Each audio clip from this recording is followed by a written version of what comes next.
Muy buen día para cada uno de ustedes. Les saluda desde la Ciudad de México su amiga Inés Nicolás. Bienvenidos a este espacio que es del estudio de nuestra lección de escuela sabática. Hoy domingo 22 de mayo del 2016 nuestra lección se titula La grandeza de la humildad. Vamos a pedirle a Dios que Él nos dirija en este estudio, así que vamos a hacer una oración. Oremos. Eterno y amoroso Padre Celestial que habita en las alturas de los cielos, santificado sea su nombre, Señor. Gracias porque nos da la oportunidad nuevamente de estar aquí para compartir su santa palabra a través del estudio de nuestra lección de escuela sabática. Padre, bendiga en gran manera este momento, que su Santo Espíritu sea con nosotros, bendiga muy en especial a cada persona que nos está escuchando, Señor, y también bendiga este ministerio de Noches de Esperanza. Padre, suplicamos su presencia en nuestro corazón y suplicamos, Padre Santo, que usted tome nuestras vidas en sus preciosas manos. Quédese pues con nosotros, Señor, se lo pedimos humildemente en el nombre de Jesús. Amén.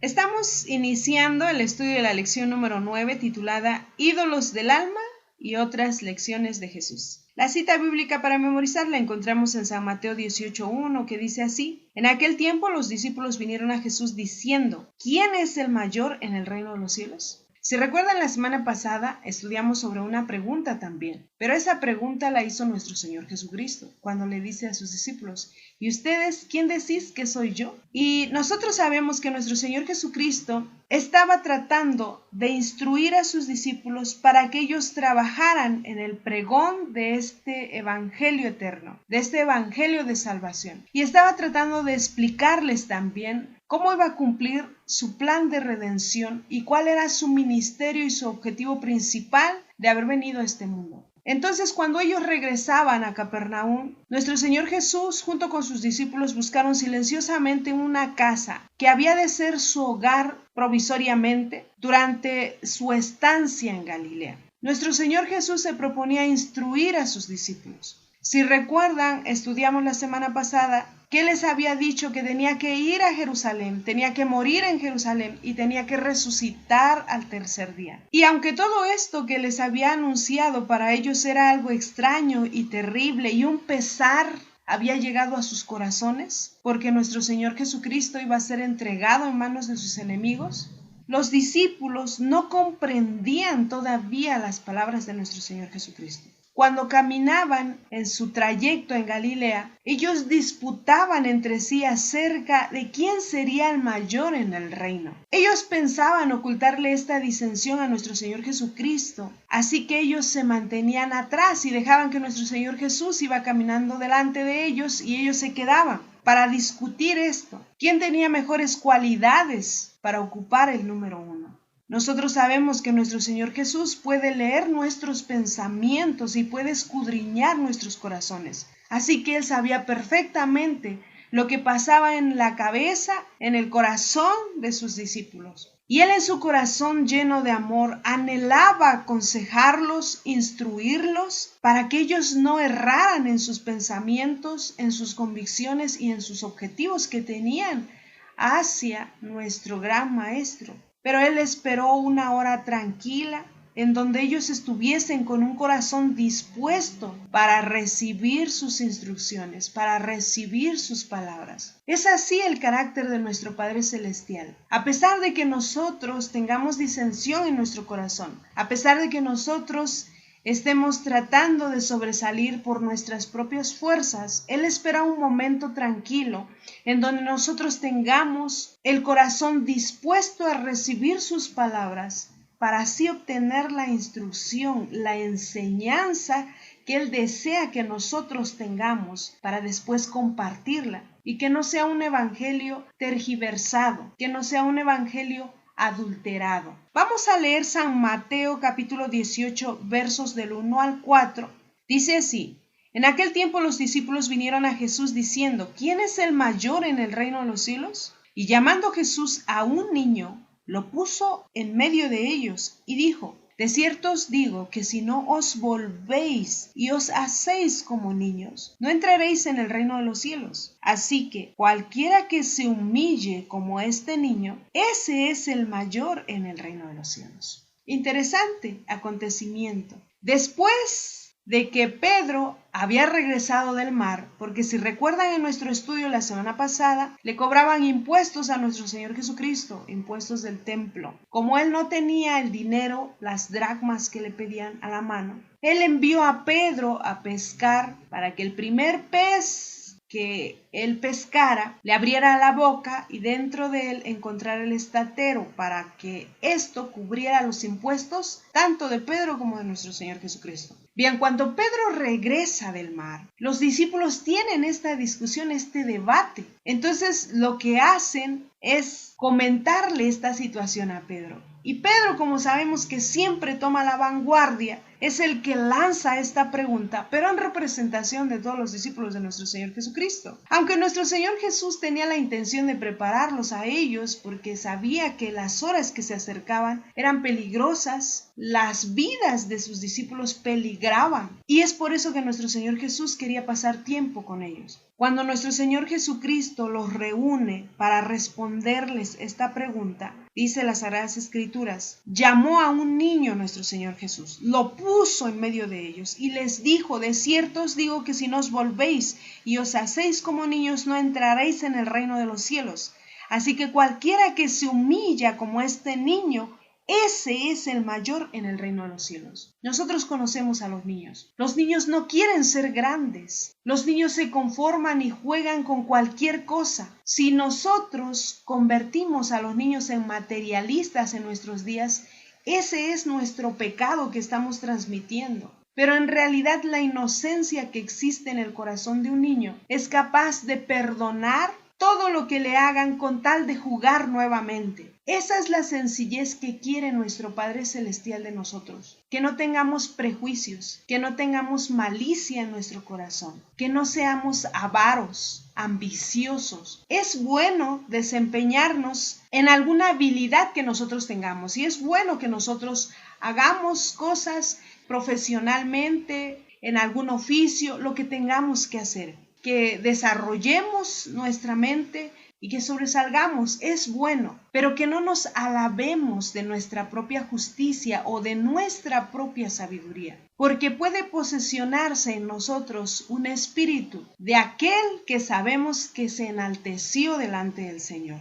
Y también nosotros encontramos una cita en el libro de Marcos, en el capítulo 9, verso 31. Si alguno quiere ser el primero, será el postrero de todos y el servidor de todos. Porque nuestro Señor Jesucristo se humilló y vino a este mundo a servir y no a ser servido. Y ahora está a la diestra del Padre, pero sigue sirviendo, porque Él está intercediendo por nosotros ahora. Si nosotros decimos que somos cristianos, debemos de ser semejantes a Cristo. No debe de nacer en nuestro corazón esa disensión de querer ser primeros, de que nos aplaudan, de que nos reconozcan algo que hagamos. Acuérdense que la palabra del Señor dice que lo que hace nuestra mano derecha no la debe de saber nuestra mano izquierda.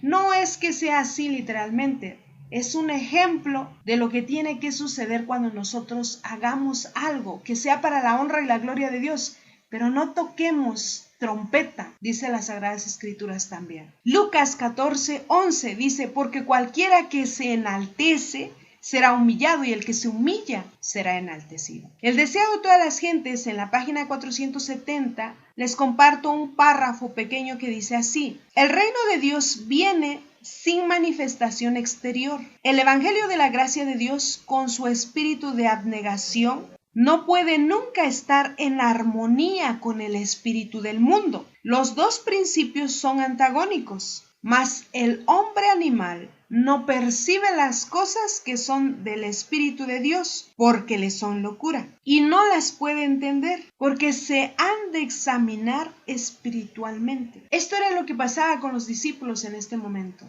Ellos no pensaban espiritualmente, ellos no examinaban lo que Jesús les estaba instruyendo en ese momento, la palabra que les estaba dando, no lo veían espiritualmente, ellos todo lo veían de acuerdo a sus costumbres, de acuerdo a sus enseñanzas, de acuerdo a lo que eran ellos como seres humanos. El hecho de andar con nuestro Señor Jesucristo no los hacía perfectos en ese momento, porque les faltaba que ellos recibieran el poder del Espíritu de Dios para ser transformados. Pero antes de recibir el Espíritu de Dios, tenían que ser pulidos con reprensiones, con llamadas de atención, con enseñanzas que le daba nuestro Señor Jesucristo y las correcciones a cada error que ellos tenían en su vida. Porque todo eso es pecado. Si nosotros leemos Ezequiel capítulo 28, del verso 14 al 19, rápidamente le damos lectura, dice así: Tú, querubín grande, protector, yo te puse en el santo monte de Dios, allí estuviste, en medio de las piedras de fuego te paseabas. Perfecto eras en todos tus caminos desde el día que fuiste creado hasta que se halló en ti maldad. A causa de la multitud de tus contrataciones fuiste lleno de iniquidad y pecaste, por lo que yo te eché del monte de Dios y te arrojé de entre las piedras del fuego.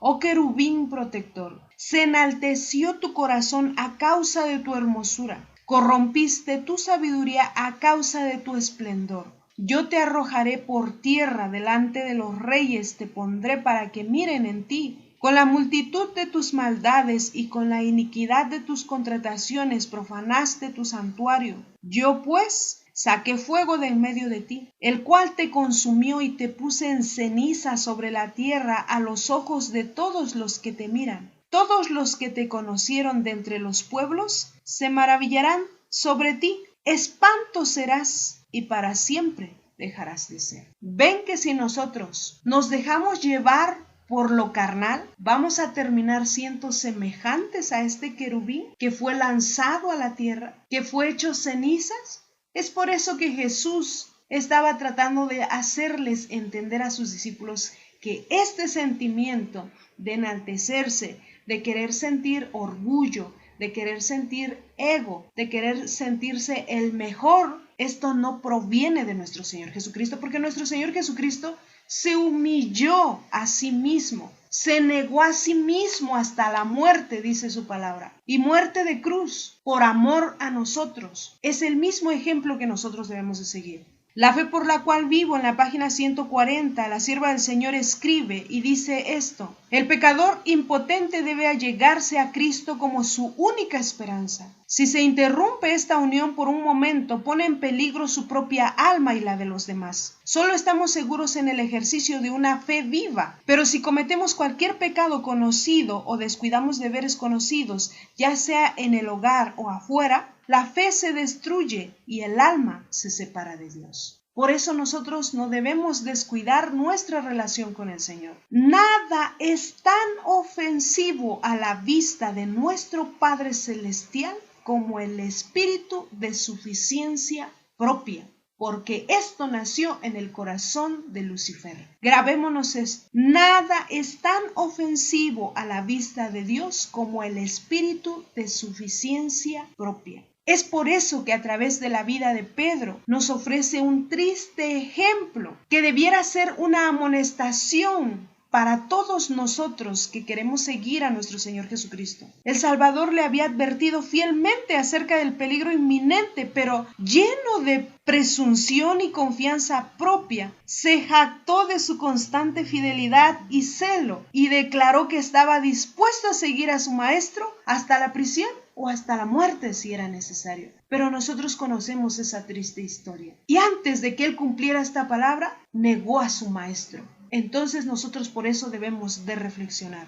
Santiago 4:10 dice: humillaos delante del Señor y Él os exaltará. El deseo de todas las gentes, en la página 472, dice: Jesús amó siempre a los niños, aceptaba su simpatía infantil y su amor franco y sin afectación. La agradecida alabanza de sus labios puros era música para sus oídos y refrigeraba su espíritu cuando estaba oprimido por el trato con hombres astutos e hipócritas. Donde quiera que fuera el Salvador, la benignidad de su rostro y sus modales amables y bondadosos le granjeaban el amor y la confianza de los niños. Por eso Él quiere que seamos como los niños, inocentes, sin malicia, que perdonemos sin guardar rencor, que seamos humildes y sencillos y que no anhelemos cosas que nos aparten del amor de nuestro Padre Celestial. Que no nos sintamos autosuficientes, que no creamos que podemos ser el número uno y salirnos del camino del Señor sin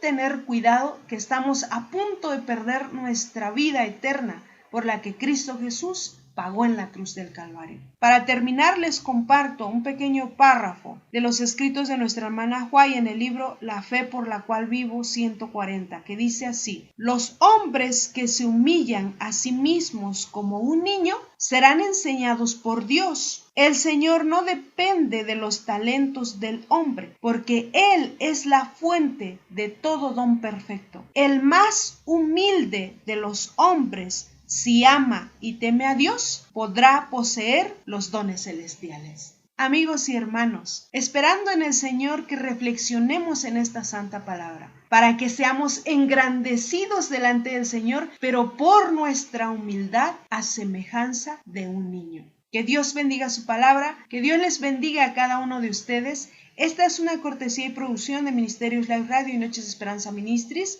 Nuestra página web es www.nochesesperanza.net. Les invitamos a visitarla para dejar allí algún comentario o algún pedido especial de oración. Si el Señor nos permite, nos escucharemos el día de mañana. Les deseamos un excelente día a cada uno de ustedes y que Dios les bendiga en gran manera. Amén.